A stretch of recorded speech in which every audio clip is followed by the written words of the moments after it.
मासिक पाळी दरम्यान नोकरदार महिलांना दरमहा 3 ते 5 दिवसांची सुट्टी देण्यात यावी या मागणीसाठी सर्वोच्च न्यायालयात याचिका दाखल करण्यात आली आहे। यावरील सुनावणी दरम्यान सरन्यायाधीश धनंजय चंद्रचूड, न्यायमूर्ती जे.बी. पारडीवाला आणि न्यायमूर्ती मनोज मिश्रा यांच्या खंडपीठाने महत्त्वाचे निर्देश दिलेत। राज्य आणि अन्य संबंधितांशी सल्लामसलत करून धोरण तयार करण्यास सांगून यावर न्यायालयाने विचार करण्यासारखं काही नाही असंही न्यायालयाने म्हटले। आता नेमकं ही याचिका काय आहे ते जाणून घेऊयात। तर ही याचिका दाखल केली आहे शैलेंद्रमणी त्रिपाठी यांनी आणि त्यांच्या म्हणण्यानुसार न्यायालयाने सरकारला सुट्टीबाबत आदेश दिले पाहिजेत। यावर आधीही न्यायालयाने हा धोरणाचा मुद्दा आहे असं सांगून हस्तक्षेप करण्यास नकार दिला होता। तसंच याचिकाकर्त्यांना महिला आणि बालविकास मंत्रालयाकडे जाण्यासही न्यायालयाने सुचवलं होतं। तर नुकत्याच पार पडलेल्या सुनावणीतही न्यायालयाने हेच सांगितले। सर्व संबंधितांशी सल्लामसलत करून योग्य तो निर्णय घ्यावा आणि धोरण करता येईल का पाहावं असंही न्यायालयाने सुचवलं आहे। आता मुळात सुट्टीची मागणी नेमकी कशासाठी होतीये तर काही महिलांना मासिक पाळी दरम्यान शारीरिक त्रास होतो। प्रचंड वेदना, अतिरिक्त रक्तस्राव आणि मूड स्विंग्स असं याचं स्वरूप असतं। काही महिलांना वेदनाशामक गोळ्या घेऊन पूर्ण विश्रांती घेण्याइतका त्रास होतो, ही सुद्धा वस्तुस्थिती आहे। यामुळे गेल्या वर्षी केरळने अनुदानित शाळा कॉलेजात शिकणाऱ्या मुलींना मासिक पाळीची सुट्टी जाहीर केली आहे। 1992 पासून बिहारमध्ये नोकरदार महिलांना 2 दिवसांची सुट्टी दिली होती। झांबिया, तैवान, दक्षिण Korea, Spain, Indonesia, Philippines, Japan आणि व्हिएतनाम या 8 देशांतही ही सुट्टी दिली जाते। आणि याच पार्श्वभूमीवर याचिकाकर्त्यांच्या म्हणण्यानुसार सर्व महिलांसाठी देशभर सुट्टीचं धोरण ठरवलं पाहिजे।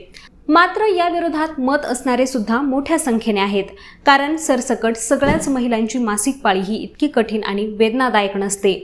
बहुतांश महिला या काळात नेहमीचा आपला दिनक्रम सहजपणे सुरू ठेवू शकतात।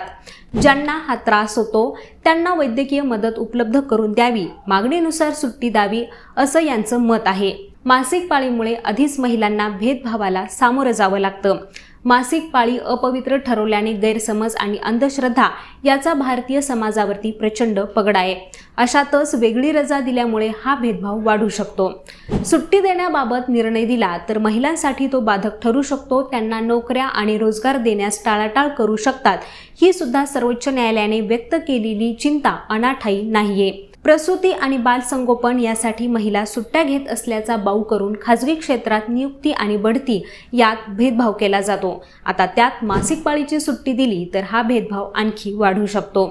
त्यामुळे सुट्ट्या देऊन मुलींना आणि महिलांना घरी बसवून त्यांचं शैक्षणिक आणि करिअरचं नुकसान करण्यापेक्षा घराजवळ शाळा कॉलेज असणं, वापरण्यायोग्य स्वच्छतागृह, पाण्याची व्यवस्था, सहज आणि मोफत सॅनिटरी पॅड तसंच त्यांची विल्हेवाट लावण्याची पर्यावरणपूरक व्यवस्था, शिवाय आरोग्याबद्दलची शास्त्रीय माहिती, नियमित तपासण्या, समुपदेशन, उपचार आणि कुमारवयीन मुलींना सकस आहार ही जबाबदारी सरकारनं उचलायला हवी।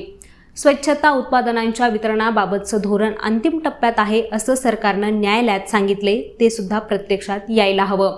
मासिक पाळीच्या सुट्टीपेक्षा महिलांचं आरोग्य, आहार आणि कामाच्या ठिकाणी दिल्या जाणाऱ्या सुविधांची स्थिती बदलली पाहिजे आणि धोरण हवं ते याच संदर्भात।